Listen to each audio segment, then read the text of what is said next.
Hi hello friends, welcome to my channel. ఈరోజు మనతో ఉన్న స్పెషల్ గెస్ట్ మాజీ మండల్ ప్రెసిడెంట్, గ్రామ నాయకులు, కాంగ్రెస్ నాయకులు గౌని నాగేశ్వరరెడ్డి గారు మనతో ఉన్నారు. సో ఈ ఇంటర్వ్యూ ఏంటంటే గ్రామంలో రాష్ట్ర వ్యాప్తంగా అయితే సర్పంచ్ ఎలక్షన్లు జరిగినాయి. సో ఈ గ్రామంలో కూడా సర్పంచ్ ఎలక్షన్ ఈ గ్రామంలో ఎస్సీ ఉమెన్కి రావడం జరిగింది. సో వారి అభ్యర్థిని ముందుండి గెలిపించుకున్నారు. కాబట్టి సో ఈ 5 సంవత్సరాల్లో ఎలా ముందుకు వెళ్తున్నారో, వారి అభ్యర్థితో పాటు ఎలా ముందుకు వెళ్తారు 5 సంవత్సరాలు, గ్రామ అభివృద్ధి ప్రణాళిక ఏమైనా ఉందా అనేది ఈ ఇంటర్వ్యూ ద్వారా తెలుసుకునే ప్రయత్నం చేద్దాం. ముందుగా వారికి వెల్కమ్ చేద్దాం. అమ్మ నమస్తే. నమస్కారం. సర్పంచ్ ఎలక్షన్లో 4 అభ్యర్థులు పోటీ చేశారు. బీజేపీ నుంచి, బీఎస్పీ నుంచి, కాంగ్రెస్ నుంచి 2 వర్గాలు. ఈ 4లో మీ అభ్యర్థినే ప్రజలు గెలిపించారు. ఏమై ఉంటుంది, మీరేమనుకుంటున్నారు? మీ పైన నమ్మకం పెట్టి గెలిపించగానే మీరేమనుకుంటున్నారు? ఇంతకుముందు గతంలో కూడా నేను రాజకీయంలో 1990 నుంచి ఉన్నాను కనుక అప్పటి నుండి ప్రజాసేవ చేస్తున్నాను. అప్పుడు కూడా నేను మొట్టమొదట 95లో సర్పంచ్ ఎన్నికైనాను. ఆ తర్వాత మళ్ళీ రిజర్వేషన్ వస్తే వేరే వాళ్ళని కూడా ఎస్సీ అయినా కూడా గెలిపించుకున్నప్పుడు అప్పుడు కొన్ని అభివృద్ధి పనులు చేశాము. దేవన్న గారు చేసినాము, ప్రభాకర్ని సర్పంచ్ చేసినట్టు అప్పుడు కూడా కొంచెం చేసుకున్నాము. తర్వాత మళ్ళీ అంచెలంచెలుగా ఇట్లా ఎవరు వచ్చినా అట్లా చేసాం. మధ్యలో నేను నిలబడ్డప్పుడే ఒకసారి ఇబ్బంది అయింది.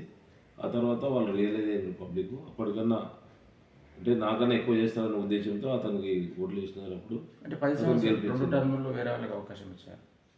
అవును, ప్రభాకర్ తర్వాత. అవును, ఇచ్చిన తర్వాత డెవలప్మెంట్ ఏం కాలేదు. ఆలోచించి పబ్లిక్ నన్ను మన్నించి వాళ్ళు ఇతనైతేనే బాగుంటుందన్న ఉద్దేశంతో వాళ్ళు ఈసారి ఎస్సీ లేడీ ఉన్నా కూడా అత్యధిక మెజార్టీ ఇచ్చి గెలిపించినందుకు వారికి కూడా కృతజ్ఞతలు తెలుపుకుంటున్నాను. అంటే ఈసారి మీకు అవకాశం ఇస్తే ఖచ్చితంగా అభివృద్ధి ఇంకా ముందుకు వెళ్తుందని అవకాశం ఇచ్చారు అనుకోవచ్చు. అవును, దాని కొరకే ఇచ్చినారు కనుక దాన్ని కూడా వాళ్ళ నమ్మకాన్ని వమ్ము చేయకుండా ఖచ్చితంగా 5 సంవత్సరాల్లో మోడల్ విలేజ్గా తీసుకోవడానికి శాయశక్తిలో కృషి చేస్తానని నేను విన్నవించుకుంటున్నాను. మోడల్ విలేజ్గా అంటే మీపై నమ్మకంతో 4 అభ్యర్థులు నిలబడ్డప్పటికీ మీకు ప్రజల అవకాశం ఇచ్చారని అనుకోండి. అవునండి, ఇచ్చినారు. సో ఇంతకుముందు ఉన్న మాజీ సర్పంచులు నారాయణ రెడ్డి గారు కూడా ఉన్నప్పుడు కూడా అభివృద్ధి కూడా బాగానే అయ్యిందని చెప్పుకోవచ్చు. ఎందుకంటే సీసీ రోడ్లు కానీ, డ్రైనేజీలు కానీ చాలా నిర్మాణం, అన్ని కాలనీలలో సీసీ రోడ్లు వచ్చినాయి, డ్రైనేజ్ కూడా నిర్మించారు.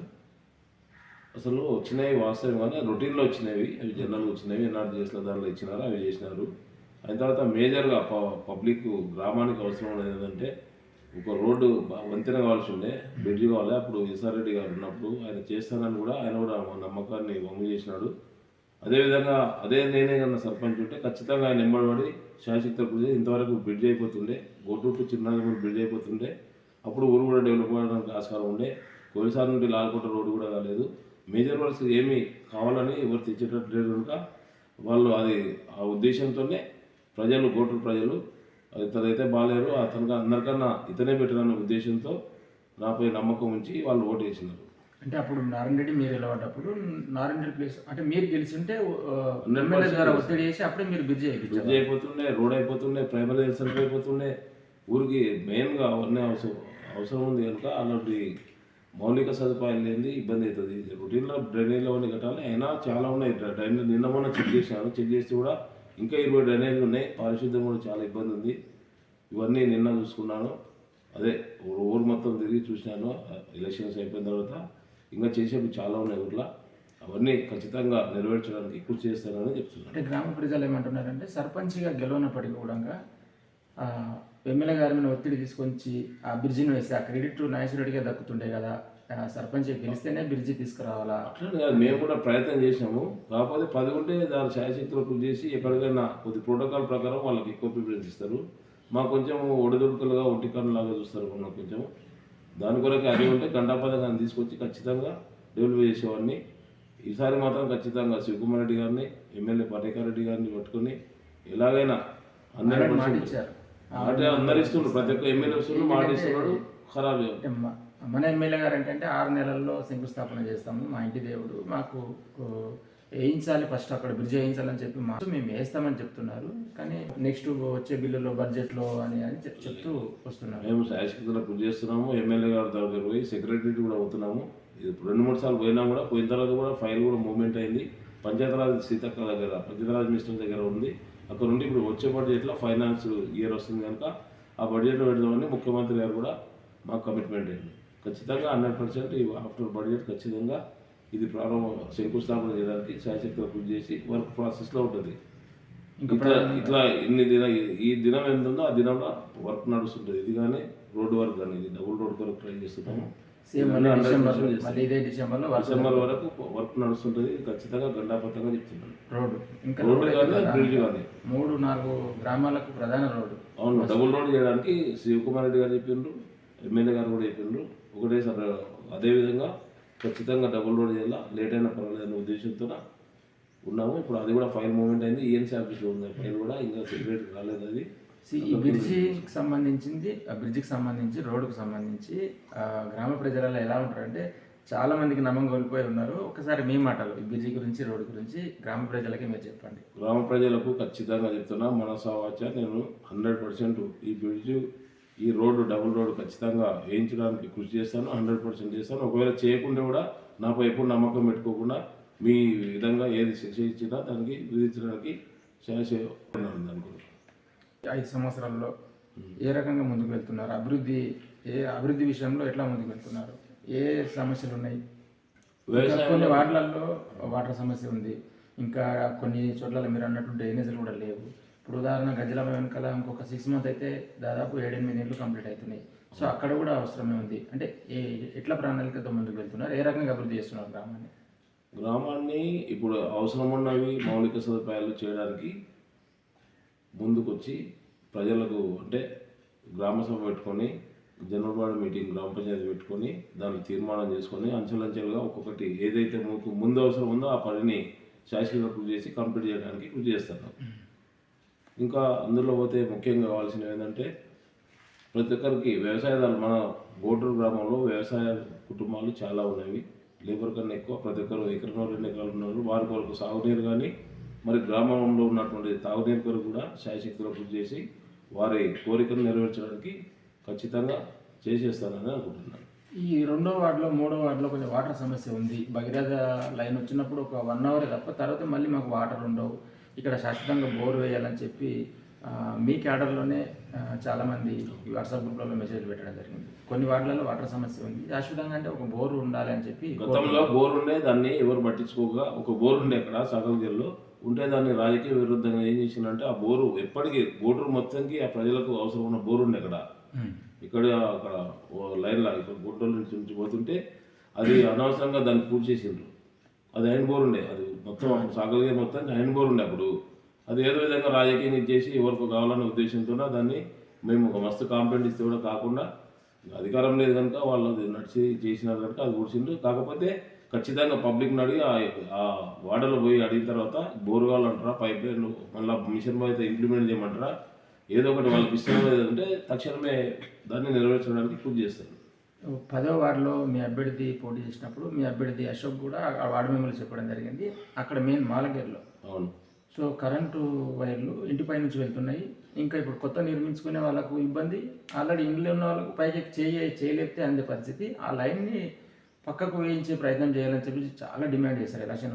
ఎలక్షన్లో కూడా చాలా బాధపడ్డారు. అది నాకు కూడా తెలుసు. గతంలో 5-10 సంవత్సరాల నుంచి కూడా నేను కృషి చేస్తున్నాను. కాకపోతే నాకు అధికారం లేదు, పోయి అడుగుతుంటే కూడా చేస్తామని చెప్పిండ్రు. ఎస్ఆర్ రెడ్డి దృష్టికి కూడా తీసుకుపోయినప్పుడు తీసుకుపోతే ఎలక్ట్రికల్ వాళ్ళు చెప్పిండ్రు. కానీ మళ్ళీ అప్పుడు నేను పోయి చేసేటప్పుడు వీళ్ళు వచ్చి అడిగినారు. ఒకవేళ అధికారం ఉంది కనుక ఆయన పోయి అడిగిందని చెప్పి నేను కూడా వదిలేసినాను. మళ్ళీ అది ఇంప్లిమెంట్ చేయలేకపోయింది వాళ్ళు ఎవరు. ఇప్పుడు ఖచ్చితంగా నాకు ఒక ఏళ్ళ దొడ్డిదారిన అధికారం ఉంది. మా వాళ్ళు సర్పంచ్ ఉన్నారు కనుక నేను వాళ్ళు చేసిన ఒకటే, నేను చేసిన ఒకటే ఉద్దేశంతో పోయి ఖచ్చితంగా ఇది 2-3 నెలల లోపలనే గ్యారంటీ ఆ వైర్ మాత్రం తీపిచ్చే బాధ్యత నాది. ఎందుకంటే ఇప్పుడు గ్రామంలో సర్పంచ్ మీ అభ్యర్థులు, మీరు అధికారంలో ఉన్నారు, ఎమ్మెల్యే ఉన్నారు కాబట్టి ఆ చిన్న సమస్యని పరిష్కరించడానికి 2-3 నెలల ఖచ్చితంగా గంటాపదం చెప్తున్నాను. 2-3 నెలల వితిన్ 3 months గ్యారంటీ. ఇది మాత్రం ఆ వైర్ను మొత్తం తీపిచ్చి ఎక్కడన్నా టెక్నికల్ ఎక్కడ ప్రాబ్లం ఉంటే అక్కడ తీసుకుపోయి ఎవరికి ఇబ్బంది కాకుండా వేయించే బాధ్యత నాది. ఈ సర్పంచ్ ఎలక్షన్లో ఉప సర్పంచ్ ఇస్తా అని చెప్పి ఒకవైపు ఓసీలకు చెప్పడం జరిగింది, ఒకవైపు బీసీలకు కూడా మాట ఇచ్చారు. నేను ఎవరికి మాట ఇవ్వలేదండి. మాట ఇవ్వడం అంటే మీకు ఇస్తానని మాత్రం ఒక్క వార్డు మెంబర్ కూడా చెప్పినట్టుంటే నేను దాన్ని ఏ శిక్ష చేసినా శివుడు సవరిస్తాను. మీరు మొదలు గెలవండి అని చెప్పినాను అంతే. ఎవరికి మాట నేను మాట ఇవ్వలేదు. అవతల వాళ్ళు మాటలు ఇచ్చుకున్నారు ఒకరికొరు.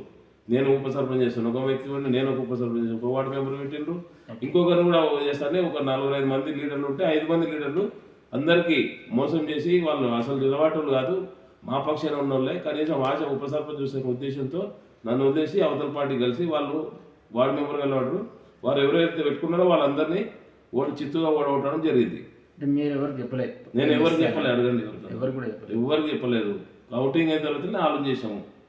ఆలోచన చేసి ఒకరిద్దరు పోటీ పడితే వాళ్ళకి సంజాయించడము అయిపోయింది. సరేలే నీ ఇష్టం అని చెప్పి వాళ్ళు నా మాటను నా వాకును శిరసావహించినందుకు వారు కూడా ధన్యవాదాలు తెలుపుకుంటున్నాను. ఇప్పుడు బీసీలకు ఇచ్చేది ఉండే ఏది వరుసగా ఉప సర్పంచ్ అంటే జనరల్గా బీసీకి వచ్చింది కనుక బీసీలు కూడా అంత అడగలే, మా దగ్గర కూడా ఎవరైనా ఉన్నా సరే అన్నారు. అడవులు ఉన్నారు కనుక ఒక లేడీ సదుపాయంగా సహకారం చేస్తున్న ఉద్దేశంతో ఆమె కూడా కొత్తగా నేను ఉన్న వాళ్ళకు ఎవరైతే మొదలు చేసిందో వాళ్ళకి అవకాశం వెళ్ళే వాళ్ళు కూడా అడిగారు. నేను ఒకసారి చేసినా వదిలేసే అని చెప్పి వారు రిలేషన్షిప్లో వార్డు మెంబర్ గెలిస్తే వాళ్ళు కూడా ఆశించారు కనుక వద్దని చెప్పి సంజాయిస్తే వాళ్ళు విన్నారు. కొత్తగా నూతనంగా ఒకరిని ఈ గల్లీకి వెళ్ళి అంటే నేను ఒక్కొక్కరికి ఒకసారి ఎంకరేజ్మెంట్ చేస్తున్నా, వాళ్ళనే చేయకుండా. బీసీలో అంత మాత్రం ఎవరు లేరు, ఓసీ ఉన్నందుకే చేసాము. బీసీలు 10వ వార్డులో ఇద్దరు ఉప సర్పంచ్ అభ్యర్థులే, అక్కడ ఉస్మాన్ కానీ ఇక్కడ అశోక్ కానీ. అశోక్ అస్సలు ఆశించలేదు, అడగలేదు కూడా. అసలు వార్డు మెంబర్ రావడానికి ఆ పిల్లాడి ఇష్టం లేడు. అంటే గ్రామంలో ప్రజలు అన్ని సామాజిక వర్గాల నుంచి ఒకసారి బీసీకి ఇచ్చేది ఉండే, అశోక్ కూడా యువకుడే కదా అని చెప్పి కొంతమంది అనుకుంటున్నారు. ఆ పిల్లాడికి అవగాహన లేదు, అసలు వార్డు మెంబర్ రావడానికి కూడా ప్రిపేర్ కాలేదు.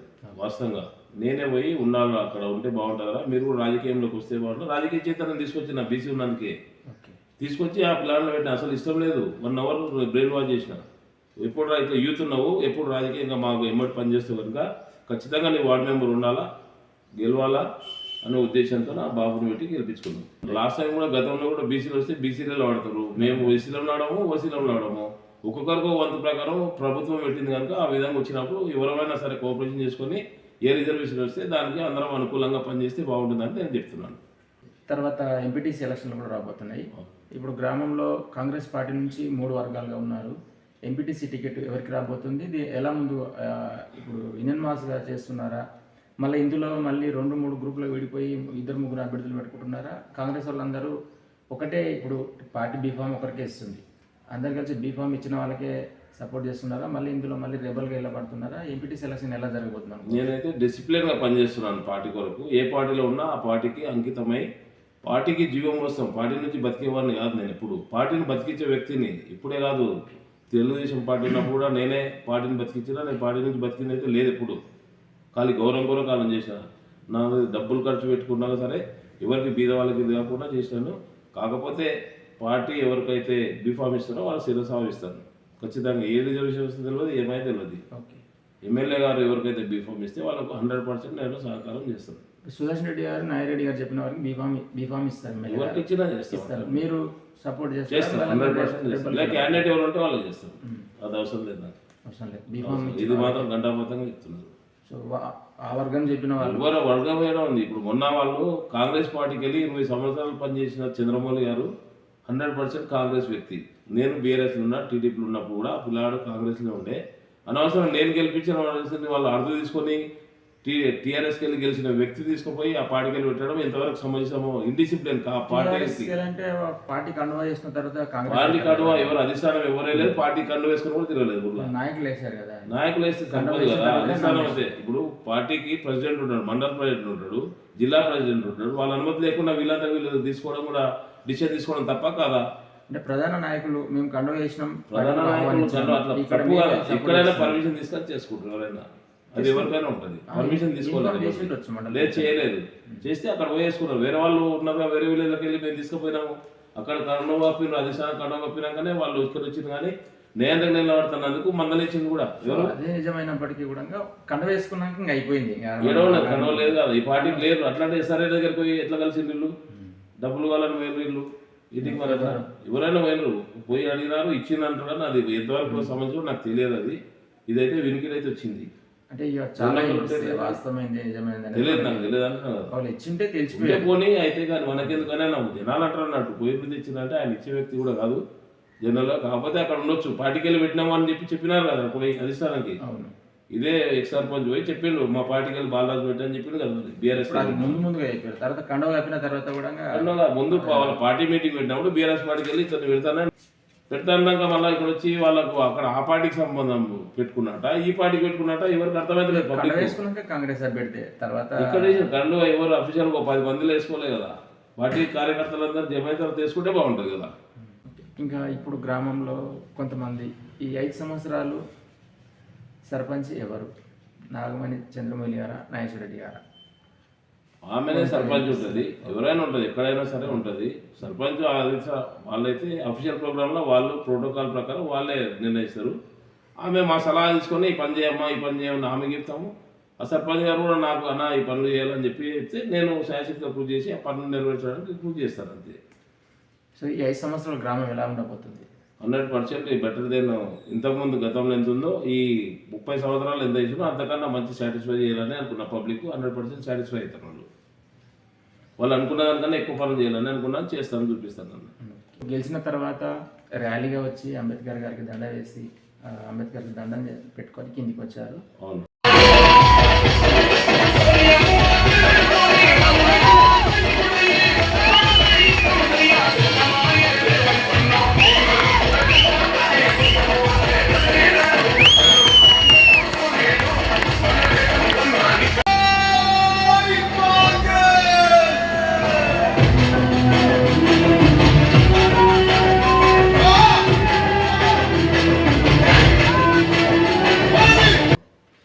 గ్రామంలో ప్రధాన నాయకులు అన్ని పార్టీలలో ఉన్న వాళ్ళు కేవలం ఏదైనా ఒక ఎలక్షన్లో గెలిచినప్పుడే అంబేద్కర్ గారికి దండ వేసి మొక్కుతున్నారు. అంబేద్కర్ జయంతి వచ్చినప్పుడు నాయకులు వచ్చి అక్కడ పాల్గొనడం లేదు అనేది.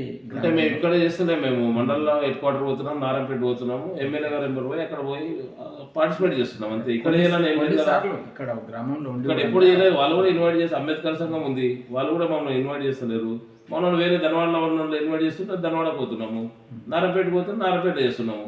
ఎక్కడైనా చేయాల్సిందే కదా, ఇక్కడ చేయాలని అయితే రూల్ లేదు కదా. అట్లేం లేదు, కొన్నిసార్లు ఊర్లో ఉండి కూడా రాజకీయాలు చేస్తుంది. దాంట్లో కూడా వాళ్ళవే గ్రూపులు ఉన్నాయి. అంబేద్కర్ గ్రూప్ అన్నాడు ఓడి చేస్తుంటే ఇంకోటి వద్దంటాడు. అంబేద్కర్ సంఘం ప్రెసిడెంట్ ఉన్నాడు, ఇన్వైట్ చేస్తే మేము 100% అటు పోకుండా ఇక్కడ ఉండి చేసుకుంటాం. మేము ముందుగానే ఇన్ఫార్మ్ చేస్తే చేయలే కదా, చేయలేదా? ఇంకేముంది, యాక్చువల్ అయితే నేను వ్యవసాయం గురించి ఆలోచన చేయాలనుకున్నాను. ఫస్ట్ రైతులు ఉన్నారు కనుక రైతుల కొరకు కరెంటు ఎక్కడన్నా ఇబ్బంది అయితే ట్రాన్స్ఫర్ కావాలన్నా కూడా ఎవరికి లంచం ఇవ్వకుండా 3 డీడీలు కడితే 100% వాళ్ళకు వితిన్ 3 months లోపల వాళ్ళకి ట్రాన్స్ఫర్ ఇప్పటికే నేను కృషి చేస్తాను, ఖచ్చితంగా ఇప్పిస్తాను. ఎక్కడైనా పొలాల పోటీ ఇప్పటికీ కట్టెలు పెట్టుకొని పాతుకున్నారు, అలాంటివి తీసేసి వాళ్ళు మా దగ్గర వచ్చి వినికిడి అంటే వాళ్ళు వచ్చి మా దగ్గర చెప్తే తెలియపరిస్తే ఖచ్చితంగా వాళ్ళకు 100% కరెంట్ పాలసీ ఇప్పిస్తాము. ఇంకా రైతులకు ఇప్పుడు మొన్న ఇబ్బంది అయింది, అక్కడ ఇక్కడ ఏమన్నా ప్రాబ్లం వచ్చినా సరే రైతులకు వాళ్ళకు అండదండగా ఉండి ఖచ్చితంగా వారికి సహాయ సహకారాలు అందించడానికి కృషి చేస్తాను.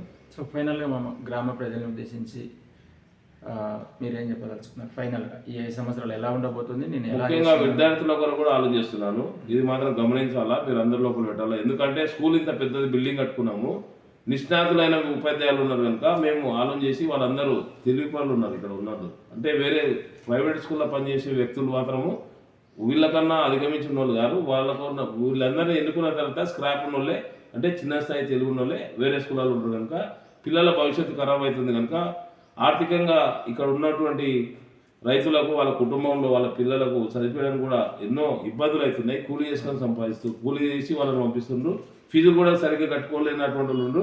కాకపోతే అందరు గొర్రెలాగా పోయి వాళ్ళ యూనిఫామ్ వేసుకొని డాడీ మమ్మీ అంటేనే చేస్తున్నారు, తెలియలేదు వాళ్ళకు. రోడ్ల పొడి తిరిగే వాళ్ళే టీచర్లు ఉన్నారు అక్కడ, బీఎడ్ కానీ హైయర్ క్వాలిఫికేషన్ వాళ్ళు అక్కడ లేరు ఎక్కడ ప్రైవేట్ స్కూళ్ళల్లో. దీన్ని మాత్రం నేను హెడ్ మాస్టర్ గారి దగ్గర కూడా పోయి మాట్లాడినాను. సార్ మీరు మేము సహకారం చేసుకొని ఈసారి ఖచ్చితంగా బస్సులు బంద్ చేసి స్కూల్లో స్ట్రెంత్ పెంచుకోవాలా, మేము కూడా మీ నమ్మకాన్ని వమ్ము చేయకుండా ఖచ్చితంగా పిల్లలకు వాళ్ళకన్నా ఎక్కువ తెలివించేటట్టు ఎక్కువ ఉత్తీర్ణులయ్యేటట్టు వాళ్ళ భవిష్యత్తు భవిష్యత్తు మేము డెవలప్ చేయాలని ఆకాంక్షతో ఉన్నానని చెప్పి హెచ్ఎం గారు చెప్పిన కనుక మేము కూడా కృషి చేసి ఇది మాత్రం ఖచ్చితంగా మీరు అందరం గ్రామ ప్రజలు వాళ్ళ తల్లిదండ్రులు అందరూ సహకరించి వీళ్ళు వచ్చే సంవత్సరం మాత్రం ఖచ్చితంగా ఈ స్కూల్లో జాయిన్ చేసి ఉంటే మేము కూడా పర్యవేక్షణ చేసి స్ట్రెంత్ ఎక్కున్నప్పుడు మేము కూడా పర్యవేక్షణ చేసి ఫుడ్ కానీ టీచింగ్ కానీ అవన్నీ మెయిన్ టీచింగ్ గవర్నమెంట్ స్కూళ్ళలోనే హైయర్ ఎడ్యుకేషన్స్ వాళ్ళు ఉన్నారు కనుక ఖచ్చితంగా వీళ్ళకు ఉపదేశం చేసి అందరం కూర్చొని మాట్లాడుకొని సమయాయించుకొని వాళ్ళకు తెలియదు కనుక అందరం శాయశక్తులకు కృషి చేసి ఇక్కడనే ఇదే మన ఉన్నత పాఠశాలలో జాయిన్ చేయడానికి కృషి చేస్తానని మేము ముందు వాగ్దానం చేస్తున్నాం. ఇంకా అక్కడ మనకు కంపౌండ్ వాళ్ళు కట్టేది కూడా కంపౌండ్ వాళ్ళు కూడా పెట్టాం, అది కూడా అయిపోతుంది. టెంపరీ కూడా హెడ్ మాస్టర్ గారు ఇంట్రెస్ట్తో అది చేసిండ్రు. ఆ స్కూల్ కూడా మొత్తం బురదైతే కూడా నేను సొంతంగా 45,000 పెట్టి మొత్తం పట్టేసి సాఫ్ చేయించాను మొన్న. మరీ ఘోరంగా ఉంది చూసి. అందులో అయితే వైద్యం కొరకు కూడా ఒక ఇబ్బంది ఉంది. పిఎస్సి సెంటర్ చేస్తారని అనుకుంటే మేము దాని కొరకు ప్రపోజల్ పెట్టి గతంలో చాలా రోజులు దయాకర్ రెడ్డి అప్పటి నుంచి ప్రపోజల్ పెట్టినాను. అది ఎంతవరకు కాలేదు. అప్పుడు ఏం ఫండ్స్ లేవు అవి లేవండి. తర్వాత అధికారం అయింది, వచ్చిన రిజర్వేషన్తో వచ్చి దాన్ని ఎవరు అడగలేదు, అది అటుకెక్కిపోయింది అన్నట్టు. ఈసారి అది ఇక్కడ వచ్చేది ఏం చేశానంటే కొండపూర్లో ట్రై చేస్తుండ్రు మధ్యలో అవుతుందని. పిఎస్సి సెంటర్ ప్రాథమిక వైద్యశాల కావాలి ఇక్కడ, ఎందుకంటే స్ట్రెంత్ ఉంది, పక్క ఊర్లు దగ్గర ఉన్నాయి, సరౌండింగ్ ఉంది, స్థలం కూడా ఇబ్బంది ఉంది. కానీ ఖచ్చితంగా 100కి 99% ట్రై చేసి పిఎస్సి సెంటర్ తేవడానికి ఇప్పుడు అక్కడ గ్రౌండ్ ఉంది కనుక ప్రతిమాలైనా ఏమన్నా చేసి ఎమ్మెల్యే గారిని అడిగి ప్రాథమిక వైద్యశాల శాంక్షన్ చేసుకోవడానికి కృషి చేస్తాను. మద్యపానం కూడా ఎక్కువ తాగుతున్న మంది, టైం లేకుండా అయిపోయింది. దయచేసి మీటింగ్ పెట్టుకొని కనీసం మధ్యాహ్నం అయిన తర్వాత ఓపెన్ చేయడానికి కళ్ళు దుకాణం కానీ వైన్ షాపులు కానీ ఇది చేసుకోవాలని నాది ఒకటి ఉద్దేశం ఉంది. అది కూడా ఒకటి ఆలోచిస్తాను. గ్రామ ప్రజలు తీర్మానం చేసి, ఎందుకంటే 5 గంటలకు పోయి తాగుతుండ్రు, దాని టైమింగ్ లేదు. కనీసం వాళ్ళ జీవితం కొంతకాలం ఇంకా ఉండడానికన్నా నేనేమో తోడ్పడతానని అనుకుంటున్నాను. ఎందుకంటే తీర్మానం ద్వారా చేస్తే మంచి ఆలోచన. అది చేస్తాం. గ్రామ సభ పెట్టిన తర్వాత అందరిని బ్రతిమాలుకున్నా ఏమన్నా అందరినీ కన్వీన్ చేసుకొని ఉదయం మాత్రం 5 గంటల కారణం తెలిసలేదు, ఆఫ్టర్ 1 o'clock 2 o'clock ఏదో టైం మధ్యాహ్నం అయిన తర్వాతనే ఓపెన్ చేసుకోవాలి, రాత్రి 9 గంటల వరకు నడిపించుకుంటే బాగుంటుందని అంటున్నాను. ఇది ఒకటి నా ఉద్దేశం ఉన్నట్టు చేయాలనుకున్నా. బస్సు కూడా లేదు, విద్యార్థులు కొందరు ఎంతమంది స్ట్రెంత్ చూసుకొని వారికి ఈవినింగ్ బస్సు లేదు కనుక ఆ బస్సు కూడా ట్రై చేసి 5 గంటలకు దేవరగారికి వెళ్ళి వచ్చడానికి ట్రై చేస్తున్నాను. అట్లే కిష్టాపూర్ నుంచి ఇట్లా వస్తుంది, ధర్వాడ కూడా బస్సు లేదు కనుక అక్కడ కూడా ఇప్పుడు కిష్టాపురం కొండాపురం అంకిలకి వెళ్ళి వస్తుంది కదా, ఆ బస్సు త్రో మన గోటూరు నుంచి ధర్వాడ పోవడానికి మండల హెడ్ క్వార్టర్ ఉంది కనుక ఖచ్చితంగా పోవడానికి కృషి చేస్తాను. మనం అక్కడ కాలువ దగ్గర వెయిట్ చేస్తే సెంటర్ అయిపోతుంది. సెంటర్ ఊర్లోకి వచ్చి పోతారు, ఊర్లోకి వచ్చి పోతారు. బాగా బస్ ఛార్జ్ పెంచితే పెంచుకొని ఊకే ఆటోలు ఆడుకుని ప్రతి ఒళ్ళు మహిళా గ్రూప్లు ఉంటాయి, వాళ్ళు ఉంటే బ్యాంకు వలసి వస్తుంది, ఇబ్బంది అవుతుంది. అదొకటి ఉంది. అదే బస్సును కొంచెం ఇట్లా వచ్చిపోతే అయిపోతుందని ఆలోచిస్తున్నది. అది కూడా ఉంది నాకు. గ్రామంలో డ్రైనేజ్ మాత్రం లేవు, అందరు మొత్తం అండర్ గ్రౌండ్ డ్రైనేజ్ కట్టాలని ఆకాంక్ష. నీరు కూడా అన్ని ఏరియాలకు పంపించాలని ఉంది. డైరెక్ట్ పంపింగ్ కొన్ని ఉన్నాయి, పబ్లిక్ బోర్లు ఉన్నాయి. ఆ బోర్లు ఏం చేసినారంటే గతంలో కొందరు ఇళ్లకే తీసుకున్నారు. శివకుమార్ రెడ్డి ఇచ్చిన బోర్ వేసిన తర్వాత కూడా అవి వాళ్ళ ఇళ్ళకు 4-5 ఇళ్లకే తీసుకున్నారు. అట్లా తీసుకోవడం తప్పు కనుక పబ్లిక్ సెక్టర్ పబ్లిక్ ఇక్కడ నల్లలు పెట్టిన తర్వాత ఎక్స్ట్రా వస్తే వాళ్ళు ఇళ్ళలో తీసుకోవాలి, బాగుంటుంది. పబ్లిక్ లేదు. ఇప్పుడు 4 నాయకులు 4 మాత్రం తీసుకున్నారు ఆ బోర్ వేసుకొని, అంత ఖర్చు పెడితే. అది సెక్రటరీ గారు కూడా ఆయన కూడా పట్టించుకోలేడు. వాళ్ళు తోడుకున్నారు చేసుకున్నారు అని అడిగినారు. ఇక మాకు అధికారం లేదు, అడగడం ఎందుకు ఇబ్బంది అవుతుందని ఆలోచిస్తుంది.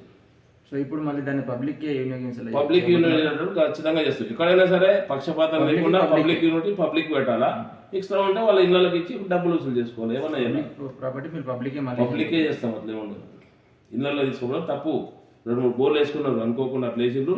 అసలు అవసరం ఉన్నదన్న బోర్ లేకుండా వాళ్ళు ఇన్ఫ్లుయెన్స్ పెట్టి ఇక్కడ వేయించింది అన్నట్టు, అది తప్పు. అది ఇప్పుడు నేను సాగలగిరికి అడుగుతున్నాను, సాగలగిరిలో బోరేలా, కురువగిరిలో బోరేలా, ఇటువంటి ఉన్నాయి.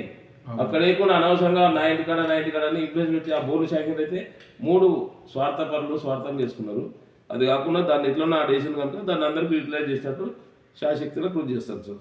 ఏం లేదు. ఇంకేమన్నా ఇంకోటి విద్యార్థులు అన్ఎంప్లాయ్మెంట్ వాళ్ళు కూడా ఉన్నారు కదా, వాళ్ళ కొరకు కూడా ఒకవేళ పార్ట్ టైం జాబులు చేస్తామంటే కృషి చేసి బాగా బీదోళ్ళు ఉంటే ఎమ్మెల్యే గారిని అడిగి అక్కడ ఉంటే కాంటాక్ట్ బేసిస్ ఉంటాయి, అక్కడక్కడ ఉంటే వాళ్ళకు కూడా ఇప్పిస్తాను. గతంలో కూడా నేను అడిగిన మిషన్ రైతులు జైన్ గారు అంటే ఎవరు కాలేదు. టీఆర్ఎస్ ఉన్నప్పుడు అడిగినా నేను అనువుల్లో జైన్ గారు అంటే ఎవరు మోమంటారు. ఫ్యూచర్ బాగుంటుంది బాబు అని కూడా చెప్పినాము. ఒకవేళ అంత ఇబ్బందులు వచ్చి అడిగితే మాత్రం ఖచ్చితంగా ఎవరికి ముఖ్యంగా గ్రామ ప్రజలకు ఏమైనా ఇబ్బంది ఉంటే, ఏమన్నా ప్రాబ్లం ఉంటే, కుటుంబ సమస్యలు ఉంటే, ఏమైనా ఉంటే నన్ను వచ్చి నాకు తెలిపితే మాత్రం శాశక్తులు కృషి చేసి వాళ్ళకు తృప్తి చేయడానికి సంతోషపరచడానికి కృషి చేస్తాను.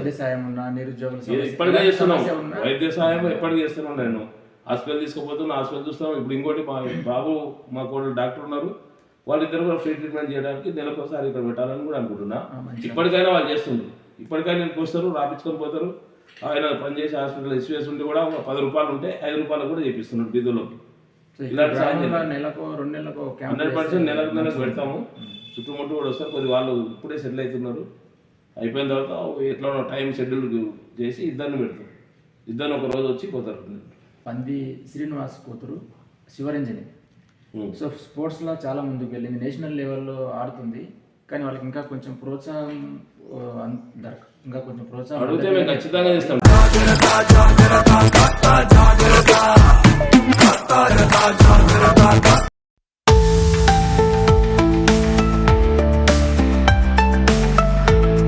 నేను కూడా స్పోర్ట్స్ మెన్, కబడ్డీ నేషనల్స్ ఆడినా. నేషనల్లో ఆమె ఏమైతే కొంచెం తడబడుతుంది, ఒక దాంట్లో గెలుస్తుంది, ఒక దాంట్లో ఓడిపోతుంది. అక్కడ కొంచెం మనకు ధైర్యం కానీ, కొంచెం సపోర్ట్ కానీ, కొంచెం ఆర్థిక సహాయం కానీ, అంటే వాళ్ళు అడగడం కాదు, మనమే గుర్తించి సపోర్ట్ చేస్తే చెప్పే వరకు ఆమె తెలియదు. స్పోర్ట్స్ మెన్ అని నాకు ఇంతవరకు తెలియదు. నేషనల్లో ఆడుతుంది ఇప్పుడు ఎవరైనా సరే ఇక్కడ కూడా టీమ్ చేయడానికి. నేను ఎందుకంటే నేను స్పోర్ట్స్ మెన్ ఉన్నా, నేను ఆల్రెడీ నేషనల్స్ ఆడినా, ఆల్రెడీ యూనివర్సిటీస్ ఆడినా, ఉద్యోగం కూడా ఇచ్చింది, ఉద్యోగం కూడా కొన్ని రోజులు చేసిన. అంటే ఒకటి ఈవెంట్లో నేను కబడ్డీ ఆడుతుంటే, కబడ్డీలో మాత్రం స్పోర్ట్స్ అన్ని లా కాలేజ్ ఉన్నప్పుడు అన్ని ఆల్ స్పోర్ట్స్ చేసి ఛాంపియన్షిప్ కూడా తీసుకున్నాము. కాకపోతే ఇప్పుడు పొలిటికల్ వచ్చినాం కనుక మన హై స్కూల్ నుంచే మండల్ జిల్లా అన్ని గెలిచి చెప్పలే. ఎవరైనా నా దృష్టికి వస్తే మాత్రం ఖచ్చితంగా శాశక్తుల్లో కృషి చేస్తాను. నా నుంచి కాకుండా ఇంకా ఎవరితోనైనా ఇతరుల నుంచి కూడా తీసుకొని చేస్తాను. ఏం లేదు, ఏం కావాలి అంత లక్ష్యాలు ఏం పడవు కదా, వీలే కదా, నేనే హెల్ప్ చేస్తాను అంటున్నా. అట్లా కోచింగ్ కూడా కావాలన్నా కూడా ఇప్పిస్తాము, వాళ్ళ ఈవెంట్స్ గ్రౌండ్ కూడా మంచిగా ఇప్పిస్తాము, పీటీని ఇచ్చేస్తాము. ఇంకా ఇక్కడ మొబైల్ జిమ్ కూడా పెట్టేయాలని అనుకున్నా. ఒకసారి వీళ్ళు మన స్పోర్ట్స్ మినిస్టర్ మన సారే ఉన్నారు కదా, శ్రీగారి గారు ఉన్నారు, వాళ్ళ దగ్గరికి వెళ్తే నేను కోచింగ్ ఇస్తాను, కోచింగ్ పంపిస్తానని చెప్పారంట. ఏది ఈవెంట్ ఏదో తెలియదా? కుస్తీ రెగ్యులరా? సో కోచింగ్ ఏర్పాటు చేస్తామని చెప్పారంట మంత్రి గారు. తర్వాత ఇంకెవరు రాలేదంట. సో వాళ్ళు కూడా ఎట్లా అప్రోచ్ అవ్వాలో తెలియక, సపోర్ట్ లేక అట్లే వాళ్ళు ఇప్పుడు ఇంటర్ సెకండ్ ఇయర్ ఇంటర్ ఉంటే హైదరాబాద్ పోయి జాయిన్ చేస్తాం. హైదరాబాద్ జాయిన్ చేసి ఆ స్పోర్ట్స్ హాస్టల్ ఇప్పిస్తాం కదా, మేము వస్తే ఖచ్చితంగా ఇప్పిస్తాం. అక్కడ రెగ్యులర్స్ ఉంటుంది, అక్కడ గ్రౌండ్ ఉంటుంది, అక్కడ ఎల్బీ స్టేడియం దగ్గర కూడా రెగ్యులర్స్ ఉంది, అక్కడ కూడా ఇస్తారు. హనుమాన్శాల ఉంది, అక్కడ పోతుంది. ఏమన్నా రాష్ట్రానికి మంచిది, ఊరికి మంచిగా ఉంటుంది. కొంచెం దృష్టి పెట్టి చేస్తే ఆమె వచ్చి కలిస్తే బాగుంటుంది. ఒకసారి కలిస్తే నేను ఫాలో చేస్తా, ఫోన్ నెంబర్ ఉంటుంది, ఆమెకి ఇబ్బంది లేకుండా కలుస్తుంటాం అన్నట్టు. నెట్వర్క్లో ఉండడం చూసుకుంటాం. ఊళ్ళో కూడా ఇంకోటి ఆశ ఉంది, జనాలకు టెంపుల్ కాలేదని, ఆ టెంపుల్ డిస్మెంటల్ చేసి కట్టాలని ఉంది. అది 100% నేను చేయడానికి కృషి చేస్తున్నాను. ఎందుకంటే గవర్నమెంట్కి వెళ్ళి వీళ్ళందరూ అడుగుతున్నారు, ఊరికే నామినల్ అడుగుతున్నారు. హనుమాన్ టెంపుల్ది అది కూడా ఖచ్చితంగా ఏమి ఇబ్బంది పడరాదు, నిరాశ చెందరాదు. ఆ గుడిని మాత్రం అందరం కలిసి శాయశక్తిగా కృషి చేసి తొందరలోనే కట్టడాన్ని నిర్మించడానికి కృషి చేద్దాం అందరం కలిసి అని తెలియపరుస్తున్నా. సో ఇది ఫ్రెండ్స్, గౌని నాగేశ్వరరెడ్డి గారితో స్పెషల్ ఇంటర్వ్యూ. ఈ 5 సంవత్సరాల్లో లక్ష్యం చాలా పెద్ద ఉంది. డ్రైనేజీలు కానీ, వాటర్ సమస్య కానీ, హనుమాన్ టెంపుల్ నిర్మించాలి, అట్లాగే ఇక్కడ హాస్పిటల్ తీసుకురావడం, చాలా స్పోర్ట్స్ గురించి, ఇంకా స్కూల్ విద్యార్థుల గురించి అక్కడ చదువు, అంటే ఇంటర్వ్యూలో చూశారు కదా, చాలా లక్ష్యాలు ఉన్నాయి ఇక్కడ. విద్యాపరంగా, వైద్యం పరంగా, తాగునీటి సమస్య కానీ, డ్రైనేజీ సమస్య కానీ, ఇంకా బ్రిడ్జు, ప్రధాన రోడ్డు, చాలా లక్ష్యాలు మా ముందు ఉన్నాయి. ఈ 5 సంవత్సరాల్లో ఖచ్చితంగా ఆదర్శ గ్రామంగా తీర్చిదిద్దామని చెప్పి వారి మాటల్లో చెప్తున్నారు. సో ఇది ఫ్రెండ్స్, మరొక ఇంటర్వ్యూతో మళ్ళీ కలుద్దాం. సబ్స్క్రైబ్ సామాన్య జీవితం యూట్యూబ్ ఛానల్. Thank you.